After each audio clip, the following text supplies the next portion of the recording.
All right, my friends. So I want to take a look just a little bit closer at the idea of the stickers when you're making a video response, and I want you to think about stickers in two ways. One, the custom stickers where you can load up an image of your choice, and also the stickers that they provide you within their platform. So, if we were to make a video here, I'm just going to load up a video here myself, and a couple things.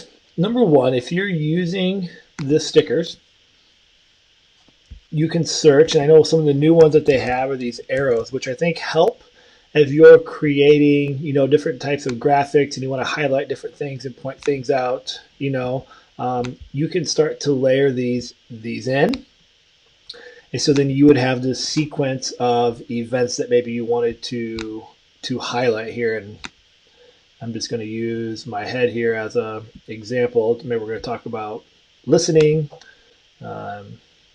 Maybe we want to talk about speaking clearly. So what I'm doing, you notice I haven't hit record yet. I'm just laying the things out in the structures of where I want to put an emphasis on maybe this particular video. Then what I can do then is I can go here to this undo. I'm actually going to take all these off. And then I could do my recording. I could hit record. And as I'm talking in my head, whether I'm using this note guide for my series of progressions, I could make a note here just so I'm aware of what I have going on, and chin. I can remember these notes are not seen when I record, or just for me.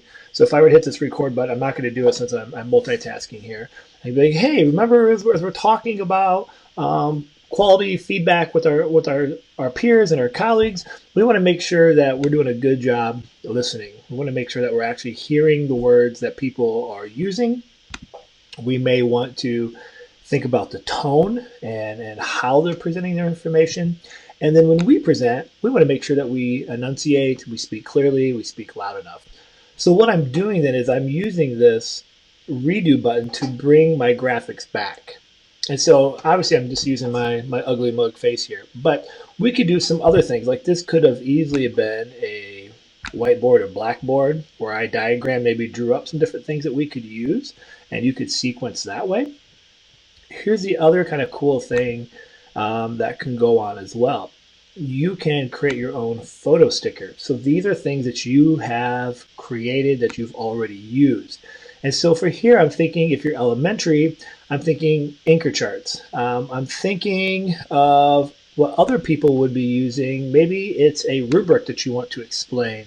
Maybe it's a graphic organizer. Maybe it's one of those things, a template that you're using that you could load up on the screen, and you could then do your explanations. And so here is just a one that I've used for how to create some interactive digital assignments for students using some Google tools. But here's this graphic, and maybe I want to make just an instruction video on how to use this. So I could sit here, I could load that in, and then I can start to talk about that. I can tell people how, hey, I want you to be able to, you're going to drag the quarters up to this canvas. This is where I'm looking for you to see, do you know how to do $1.85 using all the coins?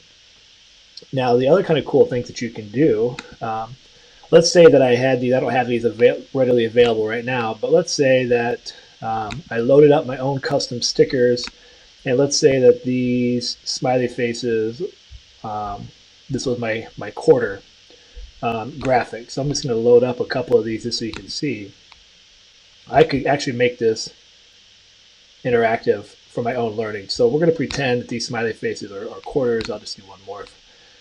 So then I could stack these just like I would have a digital assignment, and then I could just do a visual explanation. And so when I hit that record button, so hey, so all you're going to do is you're going to click the stack, and you're just going to drag your quarters to here so I can see that you understand how to make $1.85.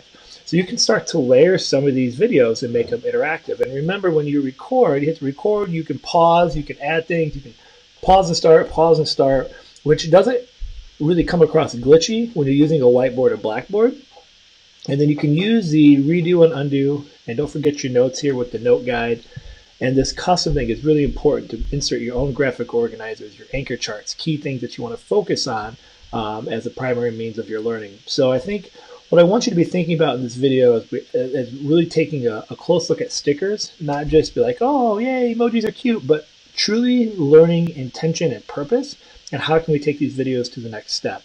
So what I want to know from you is I want you to create a Flipgrid video response to this one. We are here in part 11. Can you believe that already on stickers?